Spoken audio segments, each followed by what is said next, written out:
A drum roll? I don't know. We need that Elvis Presley, like, Las Vegas music. Yeah, no, I forget to bring play on music. Well, thank you for coming. My name is Eric Beetner. This is my return to Book Carnival. It's always great to be here. Thank you to Anne for having me again. My latest book is called There and Back.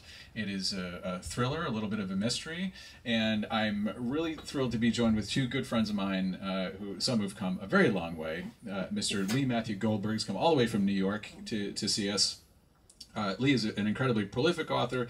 This new one, Vicious Ripples, is part of his Desire Card series, which is a whole series of books, and it's always very exciting to have a debut author. So Mr. Lawrence Allen here with his debut mystery, The Big Fat F Up there, first in the Jimmy Cooper mysteries. So thank you guys for agreeing to this and for taking the time. I have a couple of questions. We're just going to talk about stuff because I just look forward to catching up with these guys. So you get to listen in, and hopefully you might learn something about their books. So the first thing that it was always interesting to me is, so you've written the book, now it's out, and you have a little bit of perspective on it because it's been a while since you typed the end, and it's a slow process to get a book out there. When you're writing, are you living the life of the tortured artist? Is it painful to drag all these words onto the page, or do you find joy in sitting down and doing your writing session every night? Lee, you came the farthest. You get to go first. Sure. Yeah, for me it's absolute joy. Like I love to write so much. I've wanted to be a writer since I was like 4 years old, so this is my dream career. And in nice weather I write in Central Park every day. Just under, really? Yeah. I bring my laptop under a tree, and I mean, not right now because it's like 25 degrees, but normally. So yeah, it's the business end that is the tough part, But the actual writing is, I would say, like 95% joy all the time. Yeah. Larry, how about you? Give us a counterpoint. Yes, counterpoint. It's terrible. Writing sucks. I did not expect that answer, so I'm thrown. I'm an anomaly. Yes. Writing can be fun when I'm in that space, when things are going well. It can be a lot of fun, and it can be a lot of fun when you something happens on that page, an unexpected turn of phrase from a character, or a moment shifts that you didn't expect it. Like, I love those moments. I almost live for those moments, but it's the moments in between that are just can be real struggles for me. My wife has literally found me on the floor of my office going, I just don't know what to do. I can't do this, and it's taken me a really long time. I've been writing different things for 20-some years now, which is hard to say, but 20-some years now. And I've only just realized that panic and terror is literally a part of my process that I have to kind of go through. Everybody has their own process. Yeah. Like, but I've whatever had works. Whatever works. And so I've had to kind of really, I'm working on the draft of the second book now, and I'm feeling really terrible. I'm panicking. I'm like, oh right, this is my process. I get panicky. Yeah. But then when it's kind of all done, or when my editor reads it, or when my wife reads it, and there's joy, there's a real pleasure from that moment. So I guess it's the pleasure of having written. Mm-hmm. Yeah, you just want it done. I want it done. You want it over and done. Done But I enjoy that I have this life that I am writing. Yeah. It was Dorothy Parker, I think, who said, I hate writing, but I love having written. Yes. And I think that's probably more common than not. Yeah. I'm more in Lee's camp. I love it, and I think. Well, this is why you guys have so many books. There you go, and I think that is a key to but being. Maybe all prolific. of a sudden it'll shift for you. Yeah. Number 2, you'll have a breakthrough. Yeah, and the panic will go away. The dreadful part of my mind is I hope it shifts for you too. No. I mean, I'm about to start writing a new book, and I'm about to really delve into the research process, and there's some panic involved in that. Nothing has been written yet. Yeah. I haven't fully mapped it out. It takes place in the 1930s. I have a lot of research to do, so I'm having a little panic kind of around that, and almost delaying the start. Like I'm like, oh, I'll start next week. Yeah. And then it's like, no, it's gonna be the week after. Research is the great procrastinator for most writers. Yeah. I mean, I do love research, and usually I'll research things that I'm interested in, and then that becomes sort of the novel. But I've never written well, one of these took place in the 70s, but I've never written a book past when I was even alive that all took place in that time. So this is my first where I had a book where a third of it took place in the 1910s around. But the whole book in the 1930s, that is giving me a little panic. Yeah. Well, and I think there's nothing more terrifying to a writer than a blank page. It's so it can be so intimidating, and I think that's the key. Like we were talking a little bit about inspiring writers and getting over that fear, and it's that shift in your mindset and not seeing it as a vast sea where you can drown, but seeing it as infinite opportunities where anything can happen. And I think that's the kind of thing that will help you. It's the getting started that's always the hardest. But once you are started, it's much easier to be going than to start. It's the momentum. You need to build you need to just start, even if it's like 5 minutes of terrible writing. Like I will sometimes I'm just gonna write terribly for 5 minutes, and then you stop thinking that you're writing terribly and you're just writing. Yeah. So it's just that breaking the day. Like Ernest Hemingway had the iceberg method, where literally only 10% of what he wrote, the top of the iceberg, is what actually wound up in the book. Right. And it's everything else that you had to get through to actually get the really good stuff. Didn't he always end a writing day knowing what was next? Like that's when he would choose to stop writing. It's like, I know what's next, so I'm going to stop here. So he was a plotter. I mean, he was I guess a full plotter. Yeah. Well, and I can't imagine doing all that just on a typewriter where you can't just go delete. Yeah. And wasted. Well, yeah. An entire bottle of whiskey into it. That makes it tough. And I mean, so whether it's your first book or whether it's your 20th or whatever, we've been through this a little bit. We've been around the block. We've been part of the publishing industry. What do you think is the biggest myth out there about being a writer that maybe people get wrong? It's something that looms large that you want to dispel this myth. Like big deals. Yeah. I mean, you sold a book, you must have a mansion. I'll have friends, oh my god, you got a book deal, and I'm like, it's paying for lunch, basically. Like, it's a nice lunch, but lunch. But, so I think that's a myth. I think the other myth is that generally, especially in the thriller and mystery community, we all really like each other for the most part. Yeah. But a good 5% of us are actually friends, and we support each other, and there's such an uplifting part of the community that I felt for myself has really helped me be so prolific, that I feel like I have a support team of other people who go through the same thing. Yeah, or when you get stuck, I will invite you right now. The next time you're laying on the floor and you're stuck, call me. I will call you. I won't tell you what to write, but I'll tell you it's going to be okay. Right, how to get out of the unstuck. Just a little bit of petting. Biggest myth. I think one of the things I push back against on Twitter, generally a lot, is the idea that you need someone else to approve of your work before it's good. That you don't necessarily need an agent or a publisher to say that you're a good writer. You yourself need to believe that you're a good writer. I mean, if you want to go, I'm currently self-publishing, but if you want to go the route of publisher, you need that, but you also need to know it's, if you're rejected, it's that one person's opinion. Right. And they just know what they know, or they're rejecting it not because of the quality of the book, it's because they don't believe the market would support it, because they have a different dynamic of what they want to sell. So that would be a myth that I would kind of puncture, is that you're not good based on someone else's belief Yeah. that you're good or not. Oh, some of the highest compliments I've ever gotten on any of my books came in rejection letters from publishers. So like, we think this is fabulous. We just can't sell it. Not, Yeah. or not for us. Yeah. Well, it's not what we're looking for at this time. Right, any of those right. kind of But then things. in the end, it does sell for somebody else. Like Right. you might sell it to somebody else, Yeah. and they sell. But rejection is also such a huge part of this business too. Yeah. Like I can't even count the amount of times yeah. my stuff has been rejected. But I think I would have been a horrible writer if the first thing I wrote was accepted, and like that was my career. Yeah. You know, like you have to go through like like the nails of a million different rejections and the heartache and everything. Because I think it builds you up as a writer. You know, I always like, no, I need to be better. I need to be better. I need to be better. Yeah.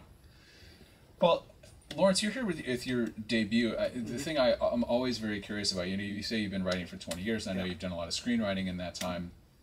Is this the first novel you finished? Is there a stack of unpublished? This is the first one I finished. That's impressive. Thank you. Awesome.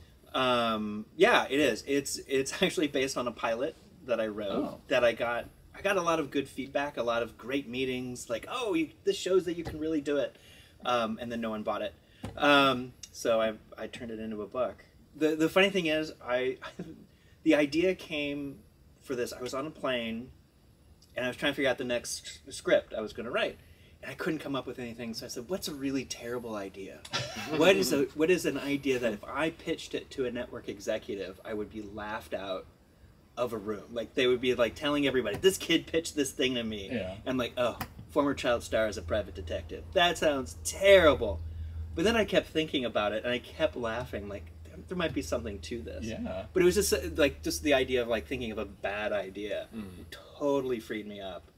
And it was a great script, and I think it's turned out to be a great book, and I think it's a better book than it was a script. Okay. So who knows? But yeah, so it's the first. Yeah, it's the longest thing I've ever written, and it was really. Oh my God, it's so long. I like that you still see yourself as a kid. Well, thank you. I do. I really do. I really do. Yeah. It's nothing like a Hollywood meeting to make you feel like, I know, you're right? 10 years old. Well, the that's last meeting I had with the script was with one of the former producers of Ally McBeal, and he was just like, "Oh, this really shows you can do it. I love this script. Just love it. It's great." Yeah. I'm like, "Oh, this feels like a good meeting," and then he didn't. And so I was no. like, all right.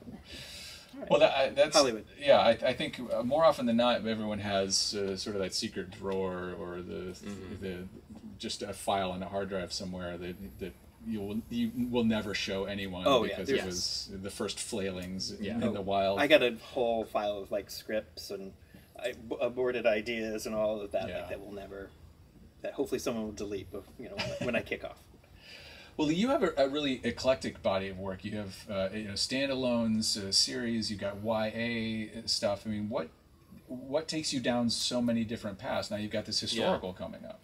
Yeah, I never like to be bored, so it's a lot to do with that, and I like to challenge myself. So I mean, I write mostly thrillers, and I write like dark thrillers for the most part. And I was like, well, let me try to do the opposite of that. I want to write like a sweet book with a young girl and be YA and nobody gets murdered. There's no blood. And so it kind of came out like, how can I challenge myself? I'd never written in the voice of a woman before, so like that was, the challenge. Like I have a sci-fi book as well. I don't know. I never want to be like stuck or not interested in what I want to write about. Yeah. That to me would be the worst. I don't even care about like it selling. I mean, I do, but like that's almost secondary. I don't want to feel like I'm writing something that I'm just not into when I'm doing it.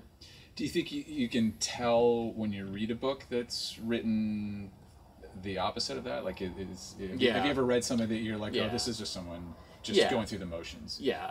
I mean, you can get that feeling. A lot of times, especially if it's like a long series and the series is kind of petering out, in that sense.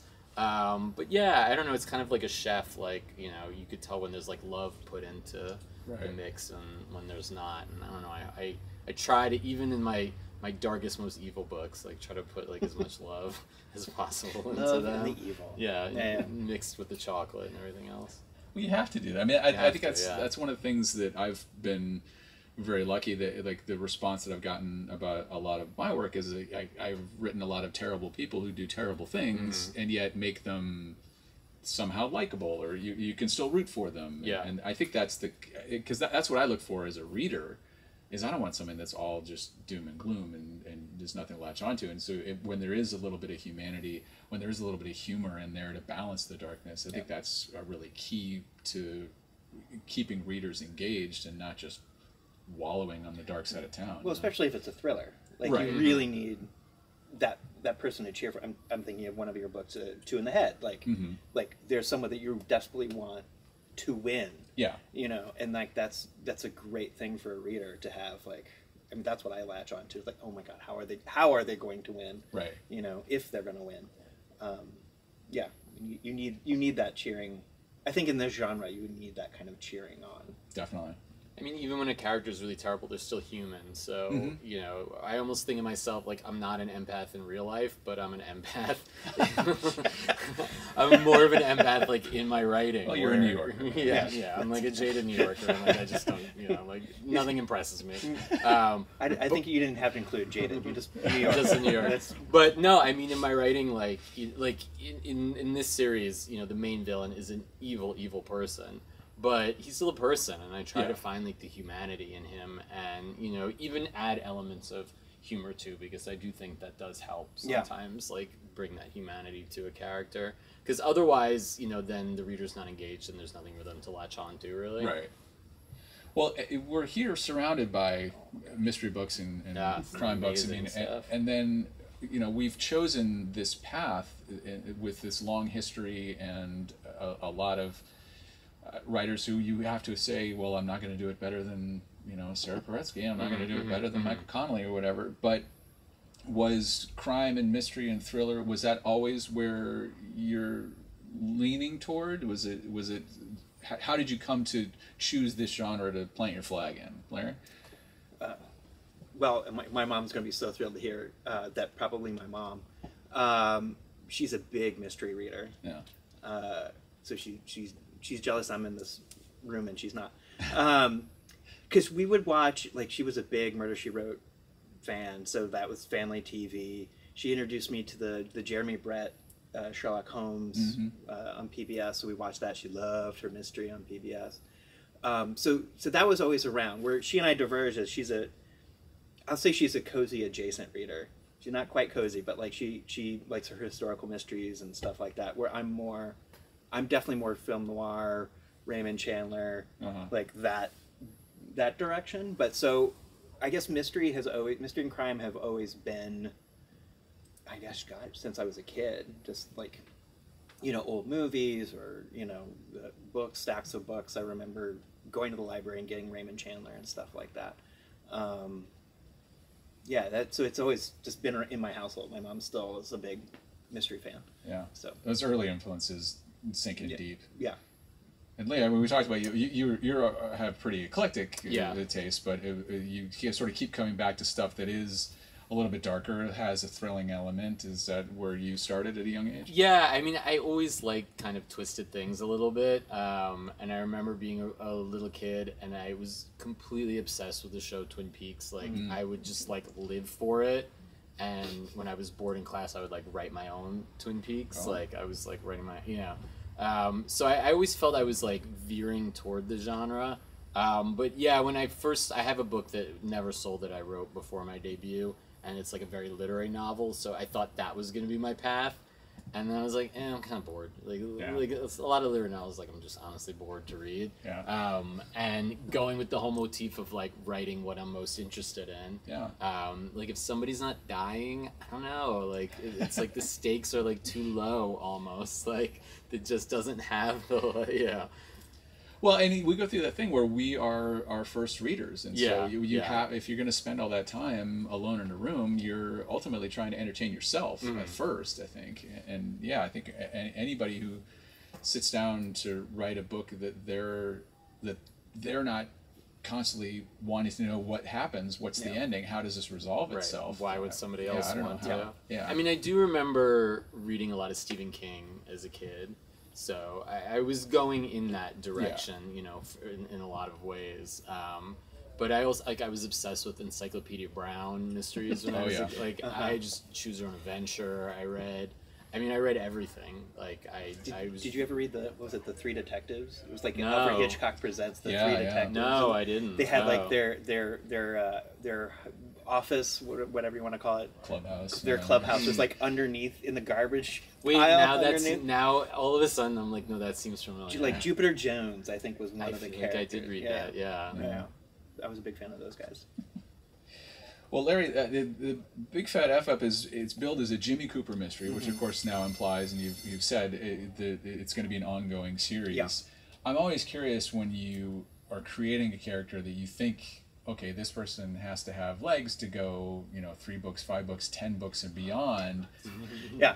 If I hope. That'd be great. That'd be great. Right? Yeah. I just got to think of titles. But yeah. How did you know? Yeah, this is a guy that can go the distance. That's a great question. I think it's his voice or his soul. one of those speaks to me very much. Like, he's a deeply flawed person. Mm-hmm. I mean, he's a former child star. He's a recovering addict.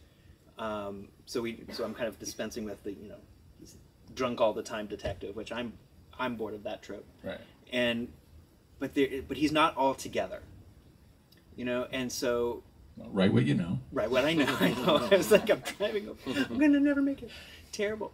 So he's not all together, and like there is a lot of me in him of just trying to figure out how to stumble through this world and make himself a better person. So I'm actually kind of dreading the 10th book, because maybe by the 10th book he's going to be a better person. Himself out. Yeah, he's going to have figured himself out by book 10, I hope.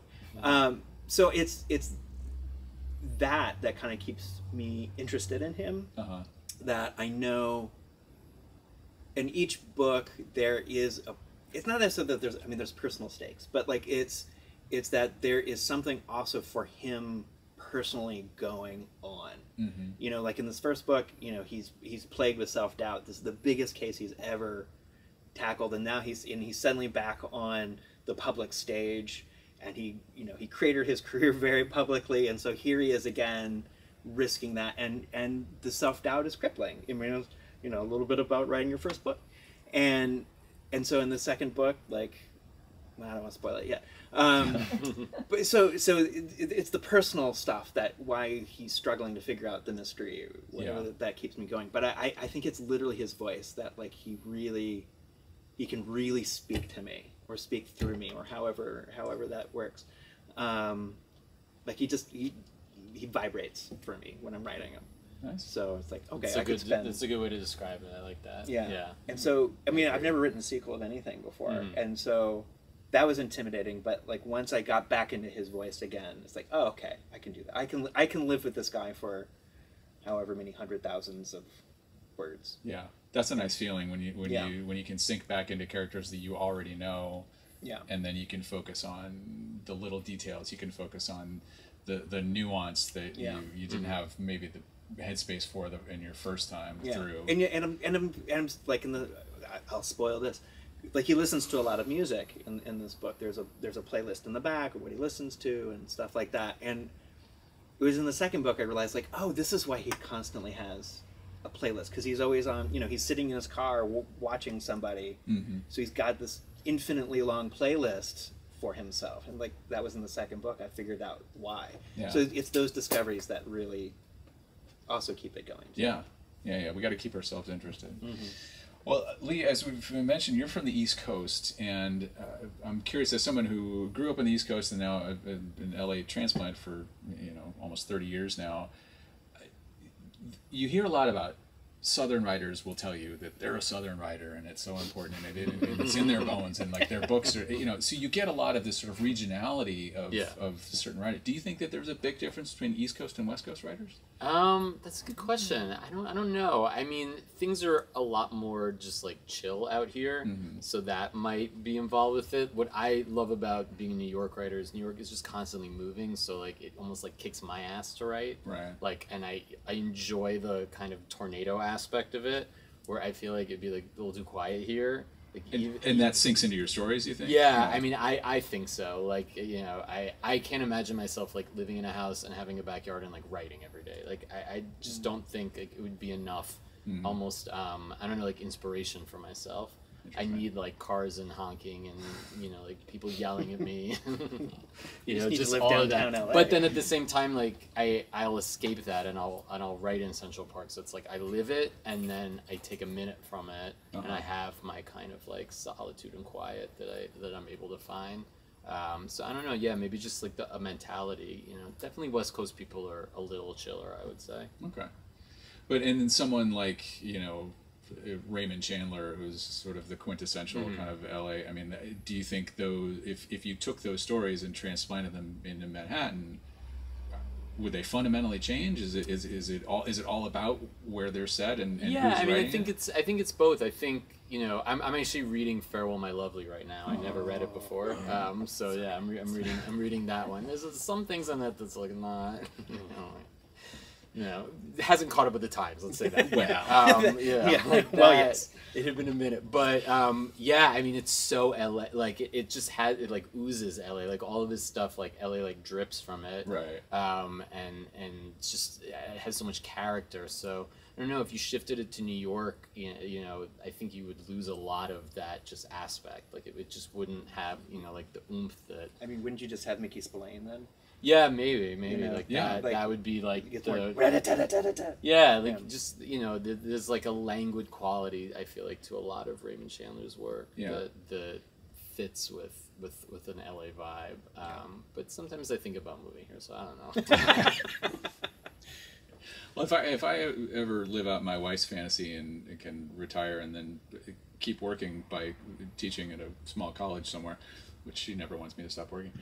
But I think that to me, here's my sort of armchair PhD analysis of it is I think you do have like a New York sensibility is like you say it is this go and the criminals and the guys who are in the underground, the guys that we would write about are fighting tooth and nail for their piece of the pie. Yeah. And Manhattan and New York it's one of those places where everyone is so on top of each other. The haves and the have-nots are, it's like street level in the penthouse, and you can see each other, but that's unattainable even though it's so close. And I think there's a certain like desperation and a scrambling that infects those characters. Whereas Los Angeles and California, I've always sort of seen it as, there was always this move west, and west was the place you could go to reinvent and to change and to seek your fortune. And literally, like in Hollywood, you would go west to try to become a star and become famous and become rich and all these things. And yet you get here, and if you don't make it, there's nowhere else to go. Yeah. And so it's a different kind of desperation where like, no, this is my last chance. Well, it's a piece of the pie in New York, but it's like your dream in LA. Yeah. There's a dreamy quality of LA, of your who you want to become in LA, trying to live out that. Where in New York, you're fighting for that piece of pie. Yeah, and I think when it doesn't work out, if you're in a go city like New York, there's always another opportunity around the corner. You just got to find the angle. Right. You got to be that rat underneath the city who's constantly moving. But out here, it's like when you run out of options, you're truly out of options, and that makes it's a different kind of desperation. Yeah. Maybe that's why I'll never move here. Just because it's true. Then where I go, just into the Pacific. Exactly, yeah. But it's Nowhere beautiful. else. But it's really beautiful. It is. No, but like the first book in this series takes place in the 70s in Hell's Kitchen, and it just has such like a the atmosphere of it, Right. the movement of it, and again like you were saying, everybody living on top of each other. There was like a mobster aspect back then, which doesn't quite exist in the city, which I kind of miss a little. But that lent itself to that too. That book wouldn't have worked anywhere else. Like Right. that book worked in that like 10-block radius of where it takes place. Really. Yeah. I used to work in Hell's Kitchen. Oh yeah.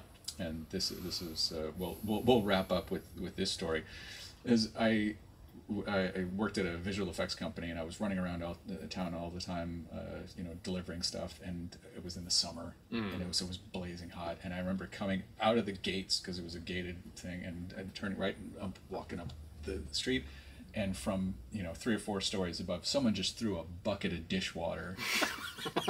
I tell myself it was dishwater, and so it 10:30 in the morning, it's summer in New York City, I just get doused. And I have to spend the rest of my day sort of wondering what was in this. Yeah, no, it's true. Best if it's dishwater. Welcome to New York. Yeah, kid. that's Yeah, into unfortunate. it. I don't think that's ever happened to me before. I mean, somebody has spat in my face, so like that's happened. Well, that happens. That happened to my wife on the Third Really? Street Yeah. Promenade. That's Yeah, I guess that could happen. That's to her, universal. yeah.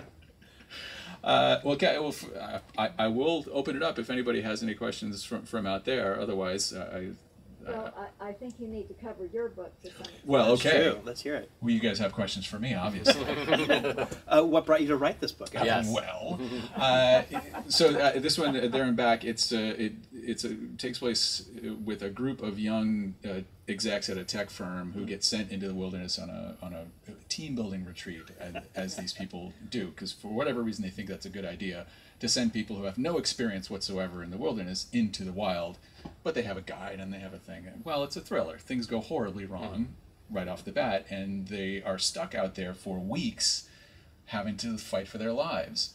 But the thing that was intriguing about that to me, because we talked about it before, that's it's been done. It's Lord of the Flies. It's and it's the kind of thing. There've been a lot of stories that pit people against nature, and you see what you're made of, and can you make it through not just the physical survival, but the intriguing thing to me was this almost loss of humanity as you have to go back to your almost feral roots to make it hour by hour, day by day. And now what happens to these people when they come back into their lives, into their jobs, their family, their friends? So the foolish thing that I did was I said, oh, this needs to be in alternating chapters. It needs to be out there and then back home. And it just became a logistical nightmare. It was note cards on the wall, and they're all color coded, and it was tricky to crack it, but knock wood, I did. So far the readers have told me that it works. Did you lay down on the floor at any point going, I can't do this, I can't do this? I did not, Larry. I stood up and I said, I will do this. I can do doing it. this all wrong. Okay. There's a lot of self-affirmation that went on throughout the writing of this I'm book. going to call you next time. But yeah, and I think it's an ensemble cast. I wonder if you guys, like obviously you have something like a PI story. You've got one person at the core of it, but ensemble pieces they can be tricky, right? I mean, this has like 100, in the 5-book series, about 100 characters, and different characters are the protagonists in each book, basically. So, but this also has been like a 10-year journey of writing it. Like, I never anticipated it was going to be 5 books. It just kind of, there'd be like one more, and I'd be like, all right, why not? Like, Okay. Sometimes characters speak to you, and they're like, I always where a character will be like, you have to kill me, or another one's like, don't kill me. That's the worst. Yeah. No, I killed some people in this book that I felt bad about. I definitely feel, but some people it's like, You gotta go. There's some drama that needs to happen. Yeah. I mean, Jimmy is at the center, but he works at his mom's law firm, or through his mom's law firm. So his mom is there, his sister is there. He has one of his confidants lives in the same kind of bungalowed area. So those are gonna so he kind of has his family around him. Yeah. So those are also reoccurring characters. So it's not just this lone wolf that's detached from some stuff, and that also keeps me engaged too. Well, and so often don't those become our favorite characters? It's usually the sidekick, or it's Elvis Cole and Joe Pike, and it's whatever that is. A lot of times the people that you think, oh, they're just going to pop up here and there, they become either a favorite of the author, or they become a fan favorite, and they end up moving more towards center stage in the later books. Yeah. That's always an exciting moment when you discover, like, oh yeah, no, this little person that I thought was just going to walk on for one scene. No, like it's super important. Yeah. All right. Well, again, I think these are you've got a little bit of the gamut here of crime fiction today.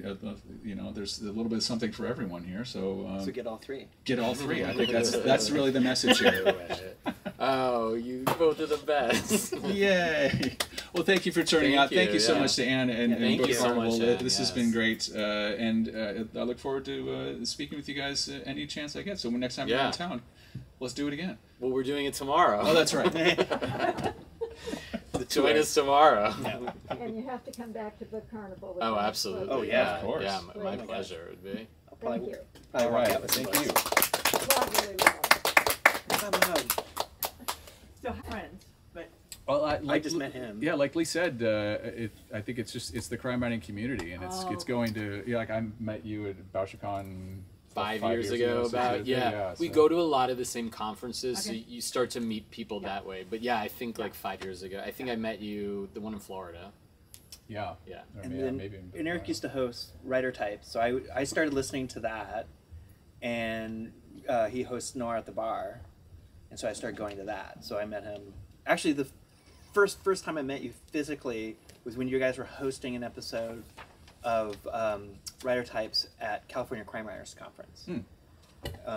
The night before I think it started. So Yeah. there's every 2 years there's the Crime Writers Conference in LA. That was my first conference it's I a went small to. community. I mean, it's big, but it's small. Yeah. You're right. Yeah. So you probably know Barbara DeMarco Barrett. Uh-huh. Because you wrote in her Noir. Yeah. Yeah.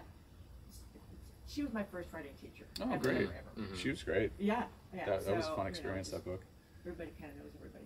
Yeah. Yeah, I think especially doing the podcast, like I feel like I've been incredibly fortunate that I know so many writers now, and I've had a lot of people, reach out to me and be like, hey, can you connect me with so and so, or just the fact that it's amazing too to get friendly and meet your heroes. Like I've been places and Sarah Paretsky will sort of just come up and poke me and be like, how you doing? And it's like, well, this is weird. Yeah. Yeah, that's been a really cool thing too. Like I remember doing a panel with Jonathan Latham, who I was like a huge fan of, and like he was married to my grad school teacher, and we were just talking about that. Like they're all just such like down to earth people. Like at the last BoucherCon, Dennis Lehane was there, just like chatting it up at the bar for like 3 hours. Which is it's a little surreal. Like yeah. The other genres are not quite the same. They're not friends. That's what I've heard. Yeah. Yeah, like the thriller crime. It's more of a community, I feel like, than some of the other ones. I've heard romance actually is the most like cutthroat. I could believe it. I've romance like Twitter. they will like stomp on each other. Yeah, romance Twitter is a vicious place. Where we sometimes. write Oh my about it, gosh. so like in real life we're just all nice people. Yeah. Like, we You'd get think they all were- our demons out on the page. We would think they write about love, and that would, but no. No, there's no. five No. strippers, you know. Yeah, yeah. What about the science fiction community? I have a science fiction book, but I haven't really like explored it. delved into that. Yeah. But I will at some point. I feel like I'm not gonna fit in completely. I just don't see it as seamless. From what I know of the sci-fi community, at least in like in the film and the entertainment industry, is like they can be so dogmatic in like it is or it isn't. Yeah, so this is, that's why, like so, in your book on page 20. Right. I can't. Because I'm a big science fiction reader. I've written some sci-fi short stories, but like it does sometimes feel like you have to have that you have to have these books read. Right. Yeah. But what about YA? You've written some YA. What do you think about that genre? Yeah, so all my books came out, the YA trilogy came out during COVID, so I wasn't able to go to like YA conferences or anything like that, but everybody I've met so far has been really lovely and sweet. And I've met a lot of other people who also have written it as like a side thing, like mainly write this and then have a YA series that they've tried out. So that's been also really cool and super supportive, and I'm looking forward to actually like going to more of those type of conferences and things like that. That's my agent right now. We just went out with I wrote a kids book, like not even middle grade. When they had the reader at the agency said, no, this is like 3rd to 5th grade. I was like, okay. I wrote it for my daughters many years ago because they couldn't read any of my stuff because it was all far too violent and horrifying. And so, but I always liked it, and the girls always liked it, and so I finally just sheepishly kind of gave it to my agent. I was like, what do you think about sticking a pen name on it? And he was like, yeah, let's do it. So I'm still, like, next year at this time, if I've hit it big with like goofy superhero kids books, I will just laugh. I mean, whatever it takes. Like if that's whatever. what, I know. yeah. What be age awesome. range? Like 3rd grade to 5th grade. It's it's very. I have all kinds of them in the family. Yeah, well, knock wood. Someone likes it. I don't know. My daughters, I don't often lie to me just to be nice. So I trust them when they actually say they liked it. No, that's great. Because if they didn't, they would say so. I mean, What's that's the your pen perfect name? reader too. Yeah, You Oh, you man. never want somebody that's just gonna BS you. Know, Well, yeah. Even if they're in third grade. True. Yeah. third graders don't lie. Third They graders don't lie very well at all. Yeah. What's the title? Right now it's called My Grandpa's a Superhero? Question mark. Okay. It was I like it was it. originally called the X Mr. X because it's about a guy who used to be a superhero Mm. and then gets drawn back into it, but he's so old now he has to have his grandkids help him. But my son would totally they were love like, yeah, we're gonna get sued by Marvel because of the X-Men. The You have to change the Incredibles. title. Yeah. The Yeah. Incredibles might be another one. Yeah. Yeah. Because he goes out and they come. Yeah, you can, yeah. So Also for the age range, I feel like the first one is Yeah. it more lines up with like and then like when I was pitching, you gotta send, it's like, yes, it's a series. Here's log lines for the other.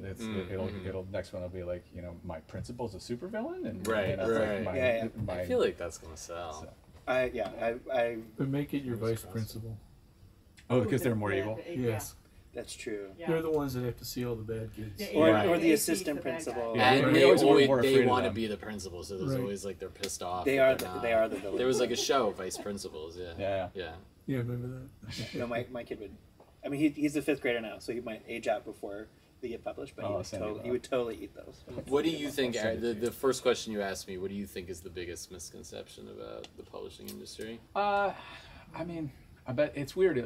The industry, I agree with what you guys said. I mean, I go back, we were talking about this earlier. I think maybe the biggest misconception just about writing in general is how difficult and daunting it is. Like the act of writing a book. Yeah. Because that's like I've talked to a lot of young writers and new writers and wannabe writers who haven't actually put anything down on the page, and I think that there's, whether it's from an academic point of view or it's just this misconception from people who don't do it, as this idea of like, oh my God, you wrote a book, you might as well have sailed around the world by yourself. And it's like, yeah, no, it's typing. Writing a good book is very difficult. Yeah, Yes, yeah. yes, But it's not just that it's typing. It's typing for a long period of time. And Yeah. I think that's what. Well, and people lose their steam Mhm. after 50 Yeah. pages. I mean, all of these books, thousands of hours went into each Yeah. one. Like Yeah. it's. I would say like on average for a short book, it's about 1,000 hours Yeah. of work put into it. Yeah. And like I have one that I've been working on for like 15 years. Yeah, I mean, I don't even know how many hours that one has been put in, and I'll pick at it and I'll be like, it's not ready yet, and like, set it on fire. Do a good Gollum. yeah, Burn it. yeah, no, no. but I think too many people get stalled out by the blank page and just the idea that, oh my God, this is such a Herculean task. Am I up to it? When it's like, if you just sit down and do it and get to the end, even if it's lousy, Right. you made it. It's always best, like all of my books, there's a vomit draft first where I'm just getting it out there, and then you can almost breathe. You're like, okay, something has been done. Yeah. Now I just have to really fine tune it and pick at it. And Well, you can have a conversation with that draft. Yes. Mhm. You Yeah. know, like yeah. it's hard to edit something that doesn't exist, and like until there's an idea put on the page, like really put it in its fix, then you can kind of like and move it and shift it around. But you can't do that until Till it it's exists. there, yeah. You know, like was it Neil Gaiman? I can't remember. I think it was Neil Gaiman. It's like you never ultimately write the book that's in your head. You write the book that has been that has been Interesting. written. That's Yeah. true. And so, Yeah. like, it'll never compete with what was in your head. So you have to deal with what's there and write that book and edit that book and rewrite that book. Yeah. You know, Do you guys use Scrivener or MS Word? I use Scrivener. I use Word, but I've heard people swear by Scrivener, and I bought it, and I just haven't made the leap It's yet. hard. In the beginning, it's hard. But It- after a That's my while, fear. So each new book, I'm like, this is gonna be the one, and I'm like, no, I'm not ready for it. Yeah, Scrivener I feel like is more powerful than it needs to be. There's a lot of things you Yeah, can that you adjust don't and need. like you don't need. Yes, but it puts people off. And it's Yeah. like, Yeah, But- that's I my had to learn that. hesitation. That's like climbing Mount Everest. But what I like about Scrivener is that like you can have like the chapters and you can hop around and like for some reason and then like the formatting's all set up if you get it you know. That's the Right. one annoying thing then I about would, like- Word is like that at the end, like making sure everything lines up, Oh, like yeah. chapter wise, like that always takes me forever. Yeah, see, you don't have to do that with Scrivener. You can You just, can like, pick one up and then just move it with your. Mm, Yeah. mhm, and then you mhm. can also have like digital note cards if Yes. that's a thing you like. And Little research file. Yeah. Yeah. But it- Okay. but it- Maybe I'll try it with this one. I don't. It's like Word has worked for me, so Yeah, it's no, like I I know. don't Who wants want to, to- you know, That's the like tricky If part, it ain't yeah. broke, don't fix it. exactly, Yeah, I know. exactly. Yeah, but but I- I know people now who like never who have jumped and never will go back. I've kind of like, because I've never really, I used to write plays in Word, and that got irritating because of the same like lining up scenes and all of that. So then I switched to Final Draft because I had it for TV and screen stuff anyway, and like just not having to do the formatting Oh, and yeah. worrying about that Yeah. stuff is such a big, Yeah, no, Final Draft Yeah. is amazing. Yeah. So I and feel you like could write I novels get in it. Final Draft too. You could Oh do it. really? Yeah, there Oh, is yeah. a novel format, Yeah. Oh, interesting. but I don't think it's as like Didn't know you that. have a side panel in Scrivener, so if like you want to move a chapter, just drag and drop it. That's what I like. I use Scrivener in the beginning for two reasons. Because I can rearrange stuff. Because when I'm first starting, I'm just getting scenes down. Mm. And then I can move it around really easy. But the other good thing about Scrivener is you never lose a delete. Hmm. Because it all gets saved down in the bottom. Oh, Where that's in good. Word, I have to duplicate a file the next Yeah. day. Yeah. So if I accidentally delete something, I can go back and get it. Yeah. Oh, I've yeah. also So you had a just- computer freeze and Right? like lost. I mean, it's been a minute since that's happened, but Yeah. So I had use that them happen. both. I use Scrivener in the beginning. Maybe I I'll switched try to that. Word Yeah. because Yeah. Word, I have a template, Oh. and so I know exactly how many pages I've written, not just the Mhm. word count, right? Yeah. Mhm. But then Doesn't sound good out that way I can know if I need more scenes, Yeah. Yeah. right? Yeah. If I'm shooting for a 300-page 6x9 with 12-point font, Mhm. I can keep track of that. Mm. So, Is it- I like Scrivener as backup because I was using Google Drive to back up Right. to the cloud, but Yeah. it's not good for Scrivener. It doesn't work no, well I for use Scrivener. SSD drives. Yeah, I use the Apple iCloud works really well with it because like Yeah. it didn't back up properly, Right. and thank God I had the backups. Yeah, because I would have lost a whatever- whole whatever day. Yeah, works. I panicking. throw everything in Dropbox. Like Yeah. I never like to jinx it, so like I'm Yeah, whatever crazy and works. like while I'm writing, I'm just saving and saving Yeah, and yeah. saving. Good, and yeah, saving. that's what I like. Yeah, Yeah. But I mean Scrivener's also cheap, which I appreciate. And then every now and then you Get our meet the books guys who are signed? Yeah. still Yeah. handwriting manuscripts on a yellow legal pad like Well, I a was going to say, psychopath. there's a lot of people That's that won't write a crazy. book 'cause Elroy, they that's how he can't does type. it. I've heard I don't get it. she's not a mystery writer, but the author Lauren Groff, who's like a huge Mm-hmm. literary, she writes everything on a yellow note paper, throws it out, and then completely starts from scratch again. Like just the memory of that first draft, but literally throws it out, like never goes back to it. Wow. And then I does it appreciate all that. again, and then finally, but like her books wind up on like Obama's best. Oh, So yeah. like she's doing something right, but If it works for that you. Yeah. seems like sadomasochism to me. Like I could never, yeah. Do you guys know that according to two people or three people that and it's actually annotated, Charles Dickens walked 20 miles a day. And the reason I say that is that he wrote very quickly, Mm. but he did all of his writing up here. Yeah. Yeah. And I'm going, it's like throwing that away and then writing. Yeah. It's like, That's Who does that's that? crazy. Who I've heard does Joyce that? Carol Oates say something similar, where she goes on runs every day goodness and Lord. like everything downloads, and then what she downloads, then she kind Is of it writes. who's the Japanese writer who like swims Murakami? every? Yeah, Yeah. I think he Murakami swims runs. every He's a morning. big He's a runner. runner. Yeah, a runner. Yeah, Big yeah. runner. Yeah, he's my favorite. I love Murakami. I haven't read We're any gonna of Oh, that. sign books fantastic! now. Yes, All right. absolutely.